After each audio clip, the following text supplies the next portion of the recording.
चलो स्टार्ट करते हैं। स्केटरी प्रोडक्ट क्लास 11th का चैप्टर है और इसको आप साथ साथ अगर नोट बनाते जाएंगे तो और अच्छा रहेगा। स्केटरी प्रोडक्ट क्या है?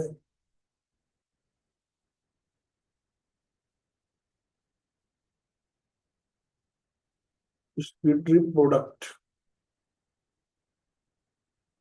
स्पेशली हम स्केटरी प्रोडक्ट, नाइट्रोजनस स्केटरी प्रोडक्ट के बारे में चर्चा करेंगे और उन इंडिविजुअल्स के बारे में चर्चा करेंगे जिनमें ये होता है।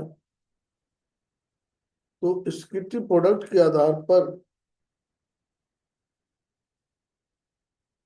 नाइट्रोजनस वेस्ट के आधार पर हम एक कैटेगरी बनाते हैं। कहते हैं कि ये अमोनोटेलिज्म है। अमोनोटेलिज्म का मतलब हो गया बहुत ही प्रिमिटिव एलिमिनेशन। नाइट्रोजनस वेस्ट जो है वो प्रिमिटिवली अमोनिया होता है। तो जो इंडिविजुअल इसको बदल नहीं पाते हैं वो अमोनिया डायरेक्ट एक्सक्रीट कर देते हैं। लेकिन अमोनिया के एक्सक्रीशन के लिए सरप्लस अमाउंट ऑफ वाटर चाहिए। सरप्लस H2O चाहिए, अमाउंट ऑफ वाटर चाहिए। और ये सरप्लस अमाउंट ऑफ वाटर हो कहाँ सकता है? एक्वेटिक एनिमल में। एक्वेटिक एनिमल में यूरियोटेलिक भी होते हैं, लेकिन कुछ एक्वेटिक एनिमल्स अगर हम देखें, अगर हम स्टार्टिंग की बात करें तो अगर प्रोटोजोआ से शुरू करें, प्रोटोजोन्स, इसके बाद पोरीफेरा, जितने प्रिमिटिव हैं, निडेरियंस, सिनेंट्रेट्स,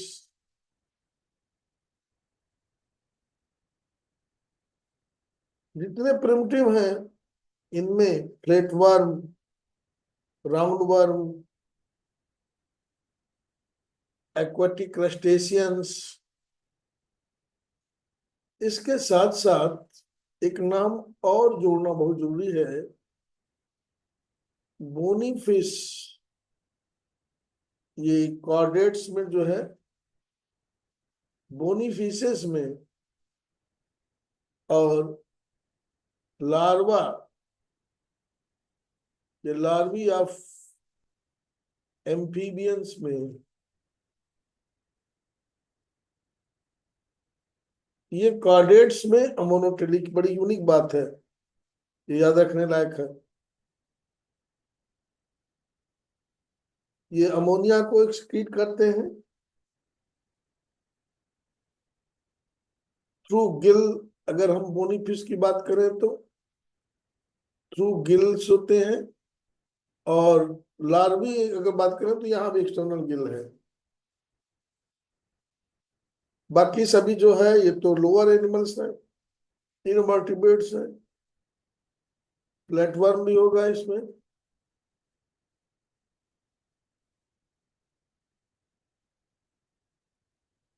जहां पर कि प्रोटोनेफ्रिडिया पाई जाती है। दूसरे इंडिविजुअल्स जो थोड़ा सा और डेवलप्ड हो गए हैं और जहां वाटर की थोड़ी कमी है, तो उनको हम बोलते हैं यूरियोटेलिज्म। यूरियोटेलिक होते हैं वो। यूरियोटेलिक में एक नाम रेप्टाइल्स का नाम स्पेशल कह रहा हूं मैं, लेकिन रेप्टाइल्स जो है यूरिकोटेलिक होते हैं। लेकिन उसमें टर्टल जो है, जो पानी में रहता है,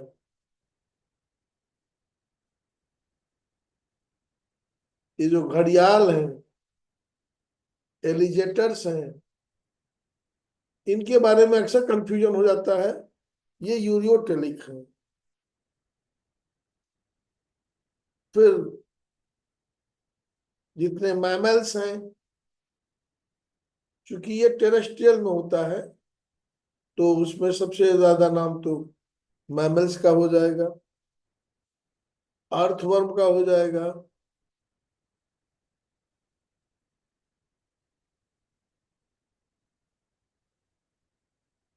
इसमें जो इलास्मोब्रैंक्स फिशेस हैं, कार्टिलेजिनस फिश, इसमें जो है, याद रखिएगा दोनों में अंतर है। इलास्मोब्रैंक्स फिशेस और बोनी फिश, बोनी फिश में अमोनोटेलिक है और इलास्मो में यूरियोटेलिक है, ये याद रखना है, बड़े काम की चीज है। और रेप्टाइल्स में जनरली यूरिकोटेलिक होता है, लेकिन टर्टल और एलिगेटर में यूरियोटेलिक होता है, ये याद करने लायक है। और एक चीज और याद करने लायक है कि कंगारू रैट में, जो कि डिजर्ट में रहता है और पानी की बहुत ज्यादा कमी होगी तो यूरिकोटेलिक हो जाएगा, लेकिन कैमल भी वही है, यूरिकोटेलिक होना चाहिए, पानी की कमी है लेकिन ये यूरियोटेलिक है। और ये अपने ब्लड में यूरिया के कंसंट्रेशन को सेवरल 100 टाइम्स बढ़ा देते हैं, सेवरल 100 टाइम्स यूरिया को बढ़ा देते हैं, urea concentration in blood, water store करने के लिए। और यही काम इलास्मोब्रैंक्स भी करते हैं। They also increase amount of urea in their blood, क्योंकि ये मेराइन एनवायरमेंट में रह रहे हैं, तो इक्सोऑस्मोसिस न हो, इससे बचने के लिए बॉडी में वाटर को स्टोर करने के लिए यूरिया का कंसंट्रेशन इनके ब्लड में ज्यादा होता है। ये बहुत काम की चीज है, ये ध्यान दीजिएगा। और यूरिकोटेलिक ये तब होगा, यूरियोटेलि यूरिकोटेलिज्म कब होगा, जब पानी की बहुत कमी होगी। और पानी की बहुत कमी कहाँ पर है, तो रेप्टाइल्स में लिजार्ड ले लीजिए, रेप्टाइल्स में स्नेक ले लीजिए, पानी से बहुत दूर है। बर्ड्स ले लीजिए, ये अपने बॉडी वेट को कम करने के लिए ऐसा करते हैं। और इंसेक्ट्स जो है, ये सभी यूरिकोटेलिक होते हैं। और यूरिक एसिड इनके फीकल मैटर में पाया जाता है बर्ड्स के, जिसका नाम ग्वाइनो है, GUANO, ग्वाइनो। ये एक रिच फर्टिलाइजर के रूप में काम करता है।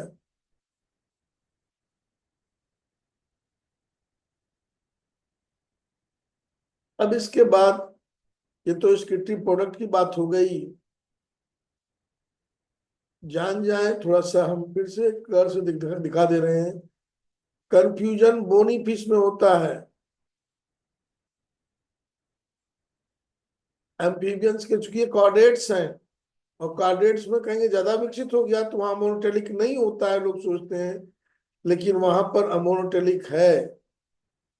और यूरियोटेलिक में जो डिजर्ट में जो रहते हैं, जहाँ पानी की बहुत ज्यादा कमी होगी, तो रेप्टाइल्स उस कैटेगरी में, लेकिन टर्टल्स और एलिगेटर जो पानी के आसपास हैं, इन रेप्टाइल्स में यूरियोटेलिक होगा। इलास्मोब्रैंक्स में फिश है, यूरियोटेलिक होगा। मैमल्स हम लोगों में यूरोटेलिक होता ही है, अर्थवर्म में होता है। कंगारू रैट में और कैमल में यूरिया की मात्रा ब्लड में बढ़ जाती है, ये वाटर को कंजर्व करने के लिए। इसी तरह से ऑस्मोसिस को मेंटेन करने के लिए इलास्मोब्रैंक्स में भी यूरिया की मात्रा ब्लड में बढ़ जाती है। और यूरिकोटेलिक तो है ही, जहाँ पानी की कमी होगी। ये रेप्टाइल्स हैं, ये बर्ड्स हैं, काकरोच, इंसेक्ट, इन सब में।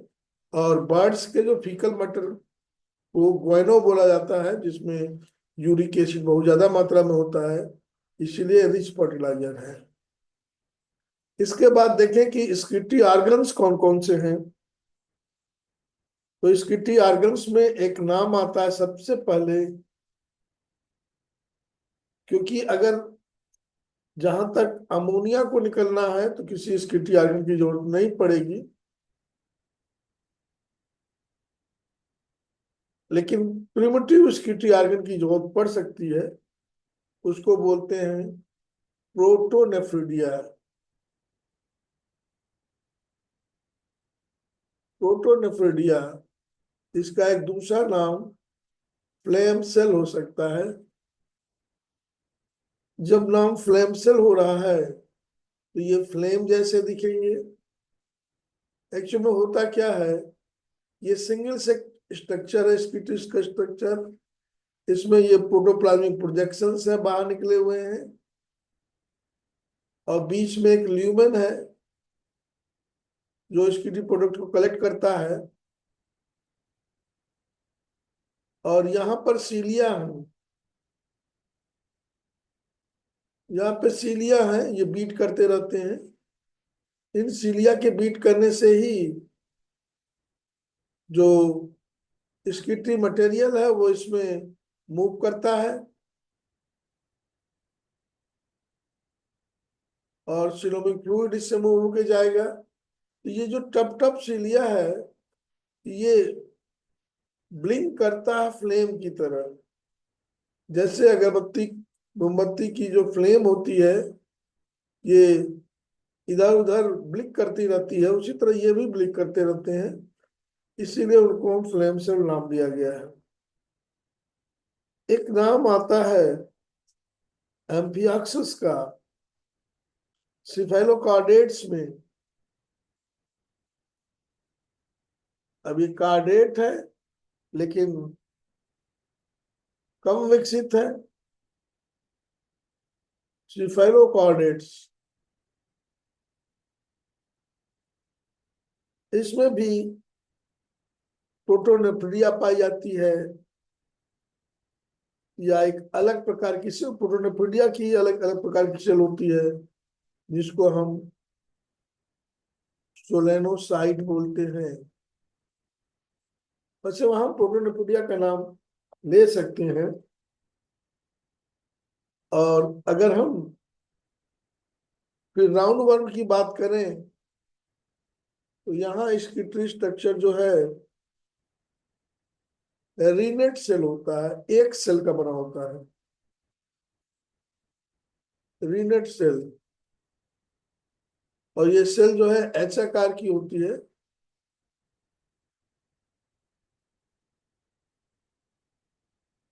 इसमें लॉन्गिट्यूडनल और डॉर्सल स्किटी कैनाल्स होती हैं। ये दोनों लॉन्गिट्यूडनल स्किटी कैनाल्स हैं। यहाँ पे स्किटी पोर है, ये ट्रांसवर्स कैनाल है। रीनेट सेल है, single renette cell in round worm. ये भी सिंगल सेल है, लेकिन ये ग्रुप में पाया जाता है प्लेटीहेल्मिन्थेस में। आप अगर प्लेनेरिया देखें, लीवर फ्लूक देखें, तो उनमें आपको फ्लेम सेल मिल जाएगा।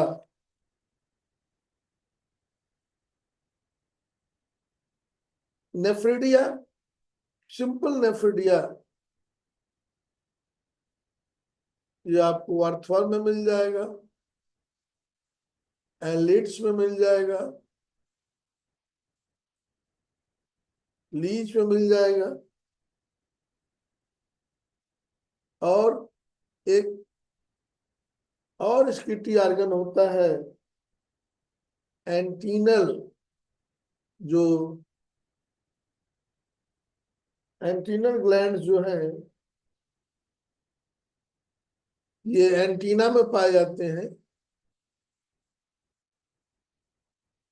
सेकेंड एंटीना के बेस में जो कोक्सल रीजन होता है वहां पर ये पाए जाते हैं। ये कोक्सल रीजन नीचे होगा, इसके बाद बाकी एंटीना ये चल रहा है। यहाँ पर एक ग्लैंड पाई जाती है। इस ग्लैंड को हम ग्रीन ग्लैंड का भी नाम देते हैं।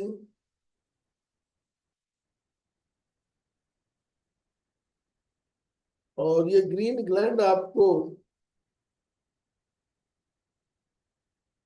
क्रस्टेशियन से मिल सकता है, जैसे प्राण है, झींगा मछली नाम सुने होंगे, क्रेफिश है, वैसे ये भी होती है। इनमें आप ये आर्थ्रोपोड्स हैं जिसमें एंटीना सेंसरी ऑर्गन होता है। तो सेकेंड एंटीना में ये एंटीनल ग्लैंड पाए जाते हैं जिनको हम ग्रीन ग्लैंड कहते हैं। और एक और स्किटी ऑर्गन है जिसको हम मैल्पिगियन ट्यूबुल्स बोलते हैं।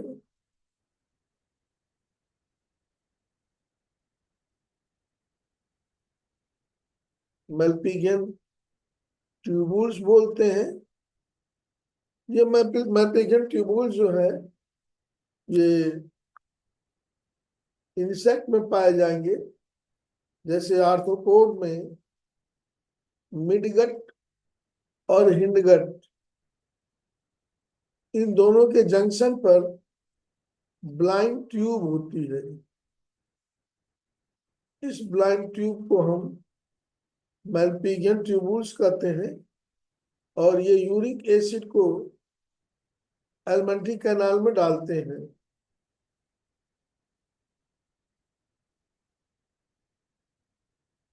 जिससे जो फीकल मैटर है क्रिस्टल के रूप में यूरिक एसिड के रूप में बाहर आता है। ये मैल्पिगियन ट्यूबुल्स हो गए। इसके बाद फिर ह्यूमन किडनी की बात आती है। ह्यूमन किडनी में आप ध्यान देंगे उसके स्ट्रक्चर को थोड़ा सा, ये भी स्ट्रक्चर जानना जरूरी है आपको।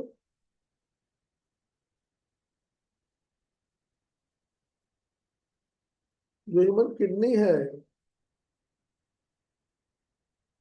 इसमें एक रीजन सबसे बाहर की ओर जो होता है कार्टेक्स का होता है, फिर मेडुला है, और मेडुला में भी आउटर मेडुला और इनर मेडुला पाया जाता है।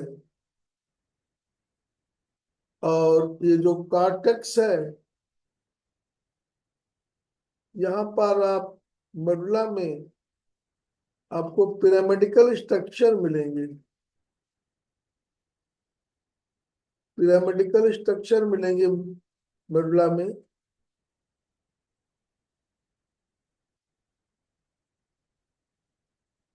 ये पिरामिडिकल स्ट्रक्चर के बीच में कॉर्टेक्स घुसा होता है, जिसको हम रीनल कॉलम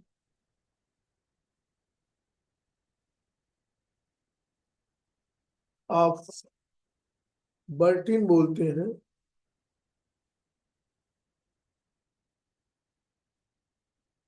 और ये कैलिक्स में आके खुलता है, माइनर कैलिक्स, माइनर और माइनर कैलिक्स जुड़ करके आपस में मेजर कैलिक्स बनाती हैं। ये मान लीजिए एक मेजर कैलिक्स है, ये मेजर कैलिक्स हो गया।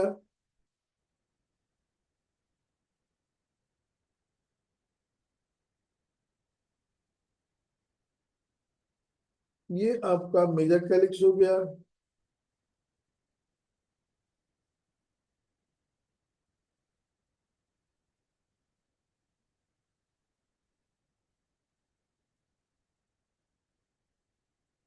और सभी आपस में जुड़ करके रीनल पेल्विस बनाते हैं। ये ब्रॉड हिस्सा रीनल पेल्विस होता है। और ये जो डक्ट जा रही है नीचे, उसको हम यूरेटर बोलते हैं। और यहाँ से ब्लड कैपिलरीज, आर्टरी और वेन्स का भी नेटवर्क यहीं से प्रवेश करता है।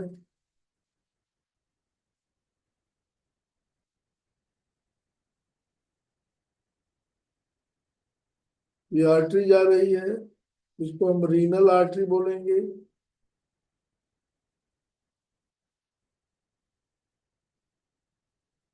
जो ब्लड की सप्लाई करती है। रीनल वेन्स हैं,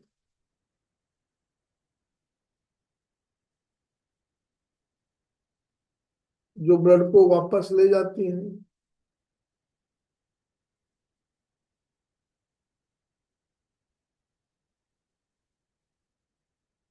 ये रीनल वेन्स हैं।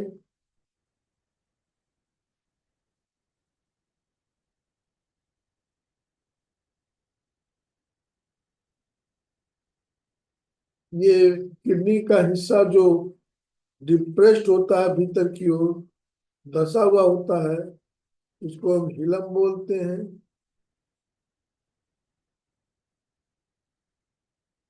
किडनी के चारों ओर प्रोटेक्टिव लेयर होता है,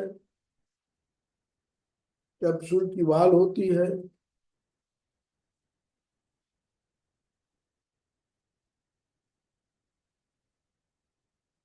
एक वॉल जो थिक होती है वो एडिपोज की बनी होती है, जिसको हम एडिपोज कैप्सूल बोलते हैं। एक शॉक से सुरक्षा करती है। और सबसे बाहर जो होता है उसको रीनल फैसिया बोलते हैं, वो फाइब्रस होती है। और वो भी प्रोटेक्शन का काम करती है। और सबसे भीतर रीनल कैप्सूल होता है। इसका मतलब इसमें 3 लेयर हो गए। ये किडनी का स्ट्रक्चर है।